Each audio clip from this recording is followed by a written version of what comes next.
Hey, Vsauce, Michael here. Where are your fingers? Good morning, everybody, and welcome to this episode of the Daily Hotpot. I am your co-host Drift, aka Roberto. And I am Kanto. Good morning, everyone. Good morning, everyone. Happy Friday. Welcome to the last episode of the week. You guys are almost there. It's going to be a big weekend. Hopefully, for you guys, you got anything planned? This weekend, I'm actually going to, for the first time in a long time since I was a kid, I'm going to be watching a WWE pay-per-view. Pay-per-view? Not in person, obviously. I can't afford that right now. I saw tickets. By golly. But yeah, that's my exciting Saturday. You got anything interesting planned, Con? No, I am going to cook dinner for the family tomorrow. What's on the menu? That's all I have planned. A little Italian dish, just a little pasta dish. Haven't decided what type of pasta yet, though. Are you a red, white pasta guy? You a butter guy? What do you rock with? Currently, I'm a pink guy. Hey, birds of a feather, if you know what I mean. All right. Well, good morning, guys. We got a very awesome special topic for you today because if you have nothing going on this weekend and you're chillaxing at home, this is a perfect opportunity to get some more entertainment over your weekend, because not only could you listen to us if you're not going to listen to us this Friday morning, but today, Con, our topics are our favorite content creators. Oh, exciting. Recently, I've been watching a lot of YouTube. So I definitely have my list already. Oh, sweet. I am also an avid YouTube enjoyer, as it were. I definitely got some picks for you guys. So if you guys are looking for some weekend entertainment and you're already finished and caught up with the pod, go ahead and give some of these a listen. Con, would you like to start off? Would you like me to start off, buddy? Why don't I start off with a little bit of old school YouTube recommendation? Go for it. Yes. So OG YouTube, aka Asian YouTube. One of my favorite channel or creators growing up was Wong Fu Productions. Oh, yeah. Yes. So three Asian guys. I forget their name. Phil something and something. They created little wholesome skits / mini series on YouTube about just growing up Asian in general. And I remember and at this time, I was also like trying to dabble into filmmaking or at least like look into filmmaking. So these three were just, three friends that came together and decided to make really high production YouTube videos. Something at the time was kind of special, pretty rare. And they were also a part of like the same West Coast Asian YouTuber clique where it's like, Ryan Higa and all those guys. So it was in total a very good time just to be in that YouTube scene where all the Asian creators were just putting out content. Can I just say that was such a lost era of YouTube? I mean, man, were Asians at the peak of their internet fame? Like before K-pop kicked it off for Asians, it was the Ryan Higas, it was the Freddie Wongs, the Wong Fus, Freddie Wong. Dang, I haven't heard. Man, I miss old YouTube. Kind of crazy. Same. And then we still got like Just Kidding News, the JK people. There's AJ Raphael, Jeremy Passion. The list goes on, guys. The list goes on. For real. I do kind of feel, I guess, a little sad / bad for them, right? So they started obviously like OG YouTube, right? But they never got like their big break, unfortunately. No. They always put out really good videos, but unfortunately they weren't like mainstream YouTube videos per se, right? They were trying a little bit too much to elevate kind of like the YouTube creative scene. And it just never caught on for them.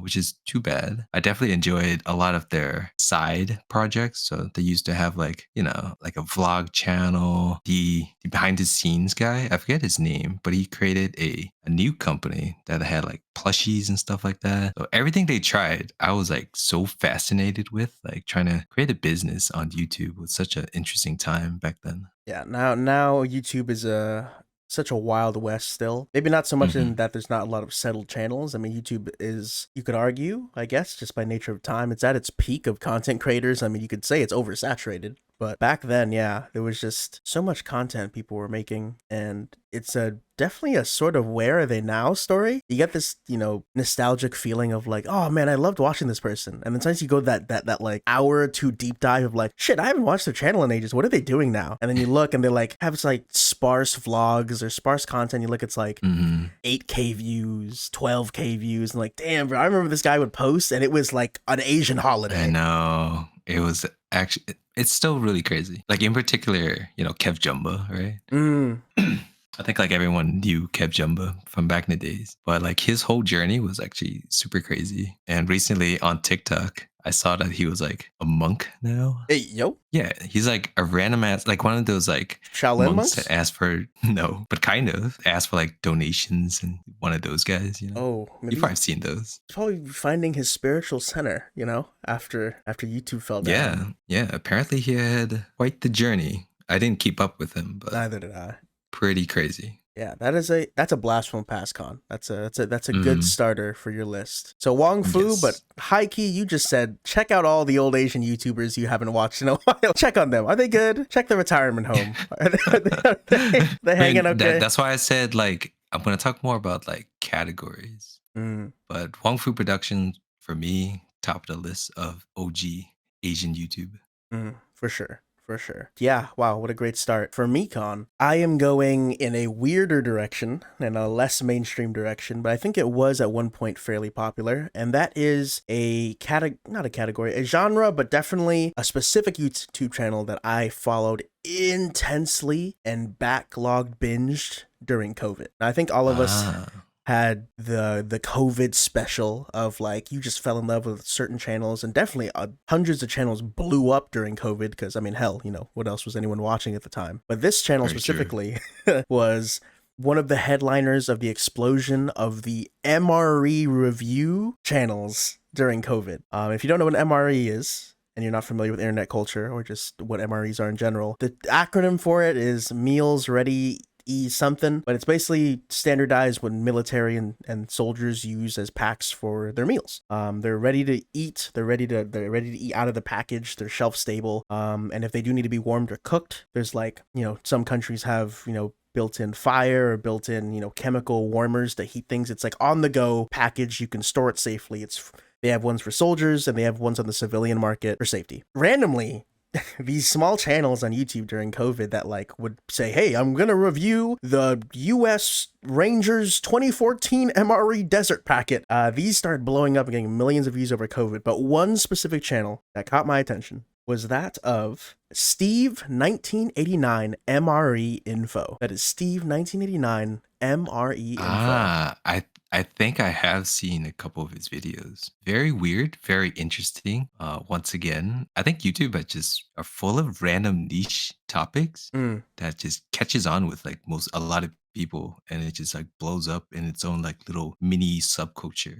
It's so strange, but like beautiful in the way just subcultures like bubble up from the surface of YouTube and TikTok or whatever. Mhm. And yeah, I was definitely stuck in during this MRE time. But Steve 1989, he's very interesting because he's not the usual, hey guys, welcome to my channel and we're gonna open up this MRE today. He's a very like I mean this in the most endearing way. He has this really charming, soft-spoken okay, take this properly, ladies and gentlemen. He has this very like autistic fascination with MREs. Oh no. But it's like, you know what I mean? It's like this, like the way he speaks about it. It's like a fanatical like interest, and it's this endearing childlike awe. Like when he opens these things, he's like, "Oh, sweet!" It's like he opens up like a pack of baseball cards. Like he's calling out these things and goes like, because the big thing about this guy's channel is he opens up not just modern day MREs or ones from a few years back. He opens up like historically dated items. Like we're talking like meal packs from U.S. Marines during like World War II, the Pacific Wars, or in Vietnam. Yeah, I think those are the ones I've seen. Like the really vintage one. It definitely makes you curious. Like, what did those look like? And most importantly, how do they look like nowadays? Oh yeah. And normally it's like he's not like a super presentation guy. Like all his thumbnails are just straight up a fucking picture of the MRE. There's no big text or anything. So he he opens up these old ones and he goes through the items, and he's kind of an expert on these. He's a military historian, not professionally, but this is a big hobby for him. So he knows his stuff. He's very detailed. He's very specific. He really gets you interested in these things. And that's what I mean by this, I won't use the word again, but this fascination, this endearing thing. When someone talks so passionately about something, you might have no interest in it, but it's just from their raw passion that you're like, oh, wow, like that's super interesting. Like I never thought of it that way. And your passion is oozing onto me, even though I've had no interest into this prior. And, he's really great. He has like these short little catchphrases. Not that he intentionally does it. He does them now, but they're not hammy. They're not forced. It's just things he said because that's just his speech pattern. And then people make memes of it and make comments of it, obviously, as audiences It just do. naturally came out. Yeah. Yeah. But my favorite part about Steve, and this is like the golden thing why people love Steve, is that not only is he so endearing as a human being, but this man has the stomach content and balls of steel. Because this dude will open up the oldest one I think I've seen him open is a 1860 something. 18? Yeah, 18? from the American Civil War. It's a pack of hardtack. If you don't know what hardtack is, it's basically... Oh, what's that? It's essentially, in an easy term, it's like bread, but it's not really. It's like chemically compounded. It's like the hardest graham cracker you've ever had. It's contented wheat and like it's base nutrients, but it's like in just a brick. And it's for soldiers, you just got to eat it. It's nutrients. It's not really made to taste good. It's just hardtack. It's hard bread. You can keep it in your sack and your, baggage sack or whatever fucking backpack you have. It's great for soldiers. He opened up a tin from a U.S. American soldier during the Civil War in 1860s or late 1850s. And Steve, and he does this with all the vintage MREs. He opens it up, picks through it, and this shit's rotted. It's old. It's old stuff, obviously. Hell yeah. He uses that. He opens that shit up with gloves. He's really careful. I mean, he wants to keep the seals and the packaging intact because he likes to keep these in display in his own little personal like display cases. He even says this, but he always says, when he's handling these old food items, he opens up the hardtack or a 80-year-old, 100-year-old can of beef, and he goes, "God, oh, it smells awful. Yeah, this thing is definitely rancid." And he takes like a long 7-second pause, and then he goes, and you're like, "No, Steve, no," and he goes, "Oh, but I gotta try it." Oh, you're probably like, will he? Won't he? He shouldn't, right? No.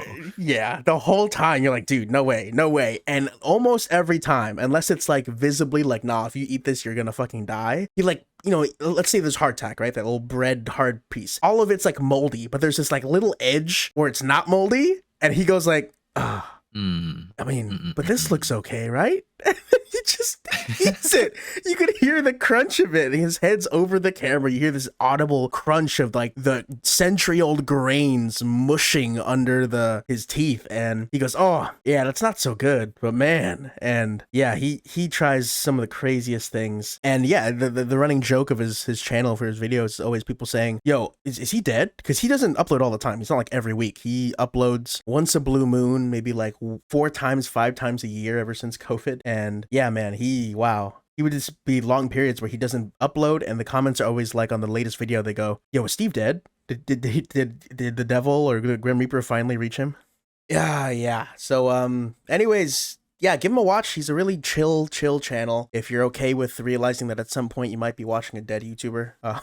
But he's a really, really wholesome guy, and I think he's really awesome. And yeah, he's perfect background noise, and I think that's perfect for people like Con and I. Yeah, there's something so calming and also mesmerizing about someone either talking about an interest they're really passionate about or something they're working on themselves, with their own hands. And for me, I think it was like back in 2015 or 2014. This is speaking of subculture where, creating things out of nothing. There was this guy named John Plant, Ooh. the creator of Primitive Technology. Wait a minute. Yeah, go on. Yes.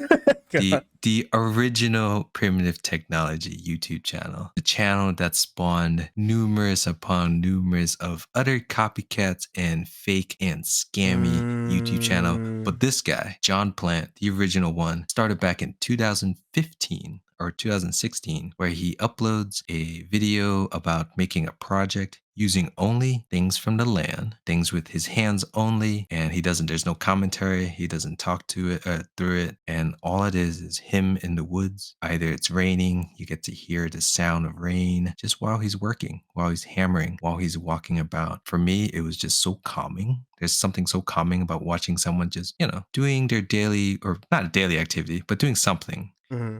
in a very calm manner. And I think this goes back into the Manor Lords thing where I like watching ant farms essentially, where I love watching people do things. And I think a lot of people also agreed because like it blew up really fast, especially on like Reddit. Every time he posts something, like Reddit was like all over it. And that's how I found him on via Reddit. Oh, Reddit. And yeah, the original Primitive Technology YouTube channel spawned a million other clones and created a very own subculture on YouTube. Okay, specifically this was the dude. I think I watched the same one. It was during COVID though, so I didn't catch him like early. But Mhm. it's the dude who looks like he was a stoner back in college, but he's like grown out of it. He's like 50 plus something years old, but he still has like the shaggy hair, and he's like Well, his original videos. No, he's like a fit white dude, right? I mean, he is Short fit. hair. He is fit, but he looks like Yeah. old. Oh, was he? Oh, did he have short hair at the time? Maybe I'm imagining. Yeah. It's like just imagine like a fit Nick walking through the woods. There's no commentary, no nothing. Yeah, no commentary, and he was building his house out of like just materials around. But I think the iconic one was finding a plant that made soap. He like grounded it together to make soap, so he could like wash his hair or something, or like just like have a bath. No, not that.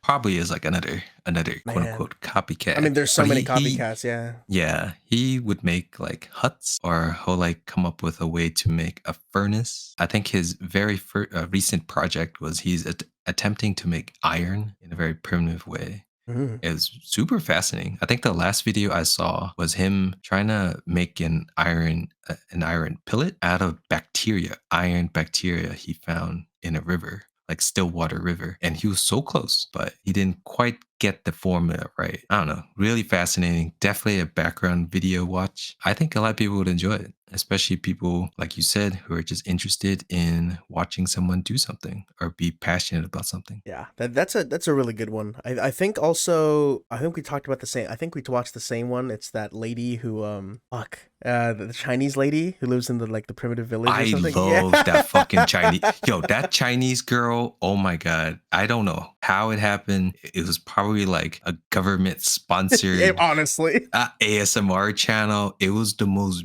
beautifully shot freaking ASMR doing nothing. She's a government plant. She's a 100% a government plant, bro. She's definitely planted, but I didn't care. Like I knew it was mad suspicious because I'm telling you, this was like the most high production YouTube channel for real I have ever seen. Everything in it was beautiful, and she's just making fucking tea, man. She's just going outside in her backyard picking tea leaves, or like making a traditional Chinese dish with her really wholesome old grandma. Mhm. And then she had dogs, and in one video she had like a lamb following her around while she's making like a cotton knitted cloak or something, and it was all beautifully shot. It's like straight up Lord of the Rings style. I don't know.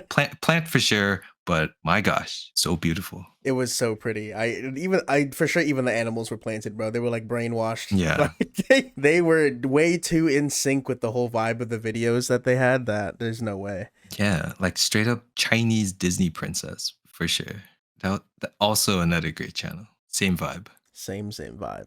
Well, I'm going to move away from that vibe a bit. I know we put some background professional casual stalking videos, but now we're going to move into something that I enjoy watching on YouTube that's away from this casual stuff. And that is, it's specifically content creators that are geared towards, could I call it a video essay? Well, I do love video essays. I think. I know where this is going. His type of videos are like video essays for the plebeians, someone sharing their opinions, but it's not super as structured as everyone else, but that's kind of the appealing style. And I think he's very self-aware of that. Anyways, I am talking about the content creator Bricky. Bricky, if you guys don't know who Bricky is, he is a YouTuber who is primarily a gamer who makes videos about games or nerd stuff. But he's also gotten famous, or doubly so famous, in the past year or two, specifically because he is a Warhammer nerd, and he famously made the short series, like 3 or 4 videos of every faction in Warhammer 40k explained.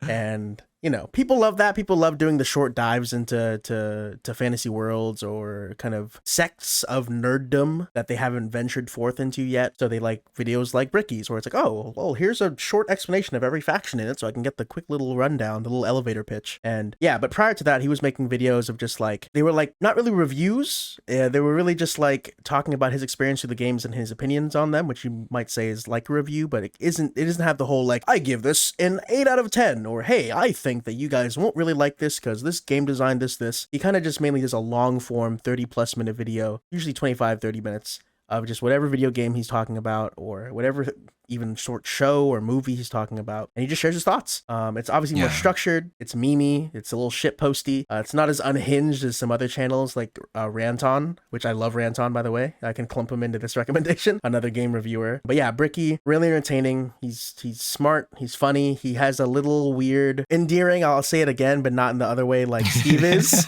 but endearing in the sense that he has this endearing awkwardness. While Steve is just like, he's in his own world, Bricky has this like, you know, this certain je ne sais quoi, there's certain charm where it's like, he also equally talks passionately about things. He has very strong opinions about games and things, but he's also just a general lover of video games, and he's not too much of a critic and a hater as much as he can be. I know there's a lot of people that love critical YouTube in terms of just movies or entertainment. They love people who are very critical about things. And there's nothing wrong with that, to have a, you know, more elevated, nuanced opinion on something. But I think when things start to become more highbrow and high horse about opinions, that's when I start to stir away from channels like that. So yeah, Bricky's a great one. If you need long form videos, you know, he can use it as a background. I use some of his videos background work too when I edit. It's perfect to just throw on there and have this, you know, questionably built, but also slightly chubby that you're not sure if you should be afraid of him or not, but he has a face of like a, you know, like a cute little pug. So it's like, okay, well, maybe not. I'm not scared of you. But yeah, he just talks passionately about video games. And if you just love watching long form content of that and someone who's really entertaining, has great editing, great scripts, he's the guy for you. And he'll just talk about games and stuff like that you will just find really entertaining. At least I hope you do. And he's a good watch. He's definitely a good time. And there's many channels like him, but he's, I think, currently my favorite content creator in that sort of space. A good medium between the casual and the highly critical. But yeah, Bricky, search him up. Does he only do like 40K stuff? No, he does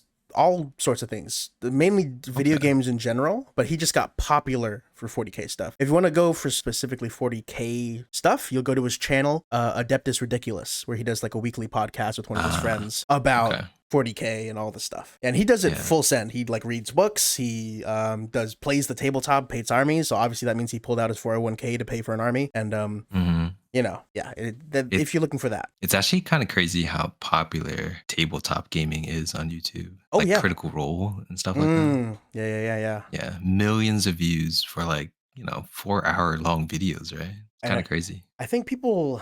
It's like a weird bell curve, kind of a zigzag in terms of popularity, where at one point YouTube had, you know, the general 5 to 10 minute timer. And during that time, that was considered pretty long. And then YouTube started pushing for people to make slightly longer content. And then it dipped down again, because I think with the popularity of Vine, people wanted shorter form, hilarious content. Then we went back to long form, and then TikTok pushed out again. And then now we're back to kind of short pseudo sub 5 minute form. And then I think we're in a bit of a coinciding resurgence where TikTok and those short form content is still popular. But I think people go to YouTube not just to watch a 15-minute video. I think people get disappointed with 15-minute videos. People like want to watch an hour of things, hour plus videos. They love to have free fucking essentially short films, like just to watch all the time about whatever the fuck. And I think it's really awesome that YouTube has embraced that. Of course, there's a whole debate about the algorithm and like how it's killing channels that don't make content that's long form or content that excels in short form. It's like a really harsh dichotomy. It's like, if you're not super killing short form or not killing long form, if you're the weird medium, that's all those channels that get buried by the YouTube algorithm. And it's really sad, because some content is really amazing from those medium channels, but they're in a really shitty Death Valley Goldilocks zone. And it's Can you imagine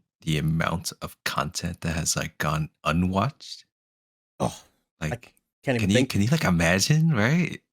I can't imagine like how many hours and hours of work went into like these videos for like essentially nothing. You know what I'm Very interesting. Yeah. curious about is I wonder if YouTube can pull out a statistic of how many percentage of the total uploaded videos on YouTube's existence, how many Mm. have exactly 0 views. Oh my god. That's so interesting, right? How many literally have been Yeah. so buried that no one has watched it, not even like a passerby. Because YouTube algorithm is Yeah. so weird. From 1 second, you'll get the most hottest things of the day, the most popular videos of the week, and YouTube fucking gives you a recommendation of someone's like 5th grade PowerPoint presentation project that they upload to YouTube for class and it has like 10 views, and you're like, why did this get to me? Yeah, it's a mysterious servant that I is the algorithm. I bet like the top 0.1% of videos have like over 90% of the views. I bet. I mean, yeah, no, yeah, I probably at this point, to be honest with Mhm. you. Let's do a guess. That your guess that like the top 0.1% That's my guess. Okay. 0.1%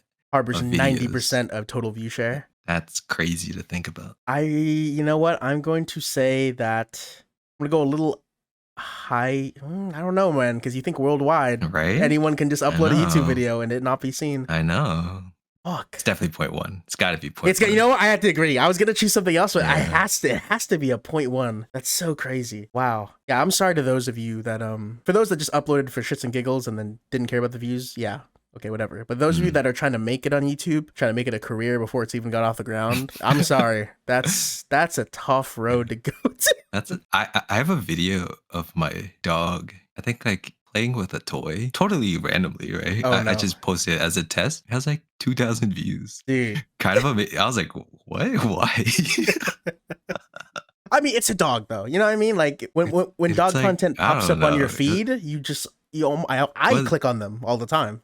I mean, it wasn't even like a cute, or it was just literally a test video chewing on a toy. I think I was testing out a camera or something. People love that. It's so funny. Yeah. Humans are funny.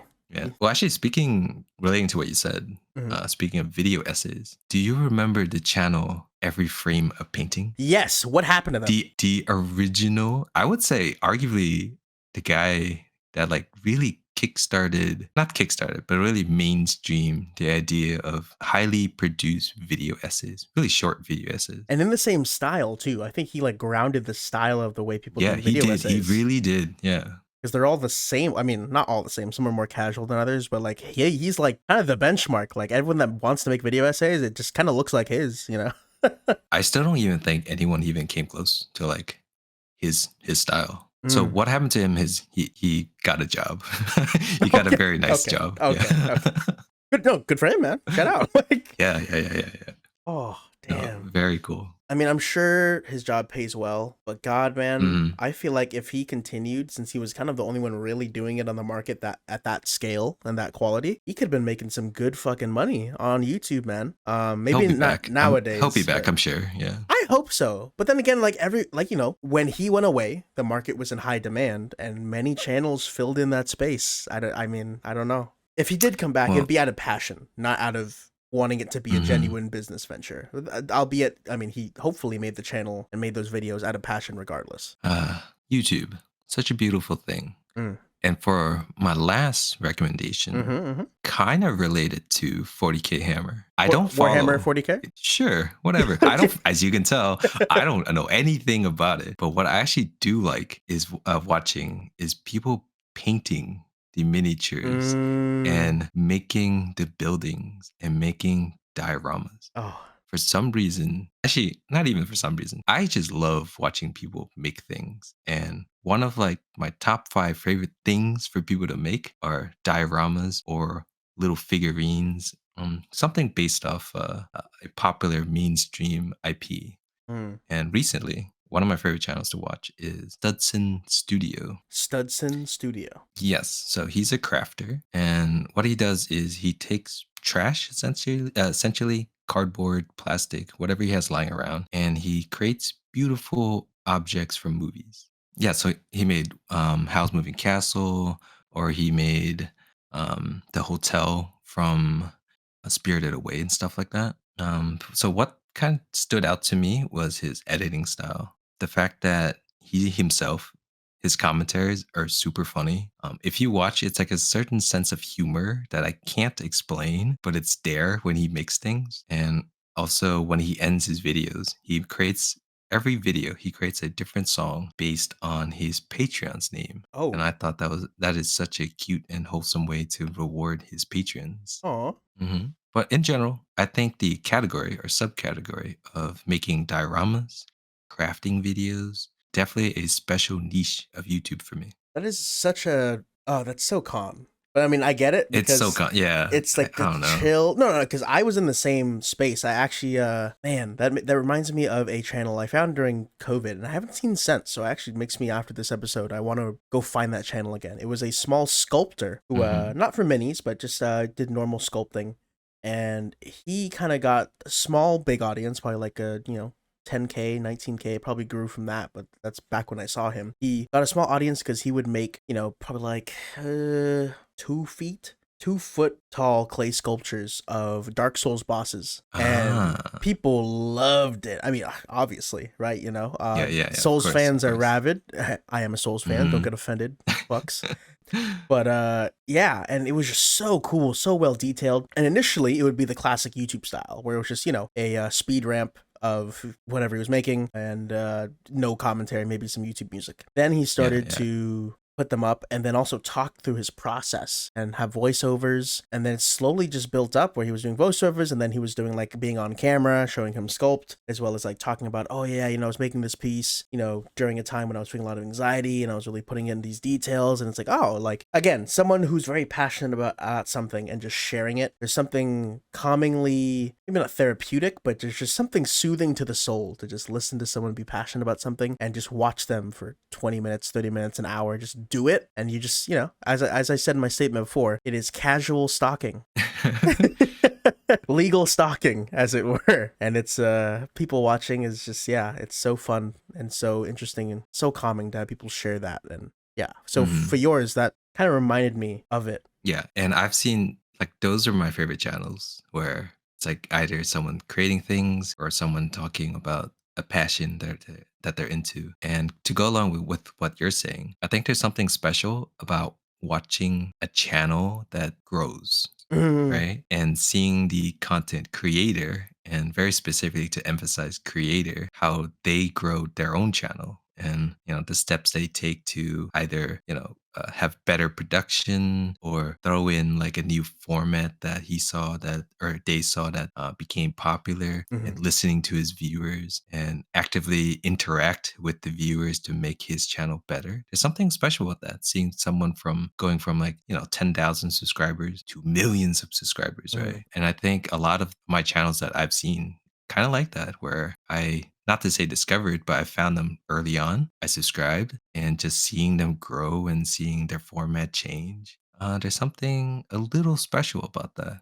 And I think that's what, for me, makes YouTube pretty much like one of the best content creation platform out there. For sure, I 100% agree. Especially as you're older than me, Con, but in many ways, I grew up with YouTube. So being there as a day one, there's always that meme about like people having that like unhealthy parasocial, like I was there when they were beginning, and then they like you grow this attachment. Yeah, like don't be that, guys. But there is that like quality of just seeing someone at such a small stage in their career, whether they, those people turned it into careers or not, or it's still a hobby, and just seeing Mhm. them grow from something they're passionate about it's so, again, I don't want to make things sound parasocial, but I'm going to borrow a phrase from it where it's like seeing a friend who like struggled in life and then but they found that one thing and then they're Yeah. passionate about it and then they end up being super successful. It's like, you know what, man? I'm just fucking You're, proud of you, like I know, like you're on the sideline, and all you could think is like, "Dang, good job, guy, good yeah, job, yeah. gal." I don't know you, Yeah, but good fucking job, man. Like I'm happy for yeah. you. The reverse though is very sad too.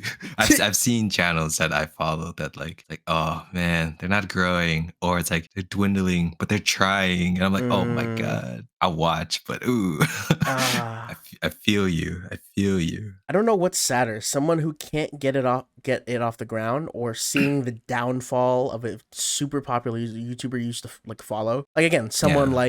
like the oldest example I can think of that I can remember back when I used to watch Call of Duty content growing up was the YouTuber White Boy 7th Street. Okay. Yeah, don't worry about it. He used to be a really popular Call of Duty YouTuber. And that's back then when, the content that would get millions of views for COD channels was, hey, I'm going to post this 7 minutes of me on Team Deathmatch getting a fucking a 30 feed, 30 kills. Mm-hmm. And I'm just going to talk over it and chat. Like, people, that used to be the big hits nowadays, or back then rather. And now he posts, different content, not quite the same, but I just like glanced at his channel because he popped up in my sub feed and I was like, oh shit, like I haven't seen this guy in ages. I look, he gets like 2K, maybe 6K views when this guy has 1 million, like 1.2 or 1.8 subscribers. And it's like, bro, crazy. Like, Yeah.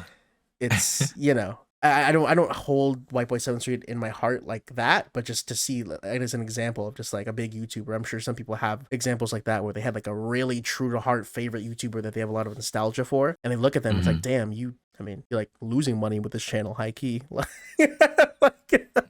Yeah, there's definitely a lot of people that lose money either because of time they put into it, or they actually put a lot of money into it and it goes nowhere. I think once you get kicked off the YouTube algorithm, it's hard to get back on. Well, Jeff, we talked a lot about different subculture, different niches of YouTube. If you were to have your very own channel, what kind of category or what kind of niche would you do? Well, I would say that, especially if I had a breadth of content, I don't have it now, but I'm working on that. But in my dream idea of what my channel would be at its peak, if it ever had one, would be pretty much being like casual video essays, mainly about games, or just I attributed the term game and tell, and that is, I want videos to be that same kind of comforting-ish effect of a kid who really loves his teddy bear and he brings it to show and tell, and it's like he can't stop talking about his teddy bear, and it's like, you know what, good for you, Timmy. You love that fucking teddy bear. And I want that same sort of feeling. Admittedly, I think a lot of my friends know that I can be analytical. I can be very in-depth about my takes or my opinions on things. But I think I want to be very positively focused. So if I am going to be analytical, I want to be positive. I don't want to be a hate channel. There's people who are like, yeah, this movie came out, fucking's dog shit. Don't watch it. It's this, that. Like, nah, dude, I want to be a positive channel. So like all the woke channels, right? Like those guys are so cringe, bro. in my opinion, mad cringe. It's goddamn. Well, especially just like contrarians, just people who just want to hate just to hate, for the views and to garner that audience. It's like, bro, I get it. You trying to eat, you trying to pay bills, but come on, man. Like, it's just, and that's the beauty of YouTube. If I don't want to watch it, fuck it. I'll just watch something else and have my algorithm geared towards content that I'd rather watch. Agreed.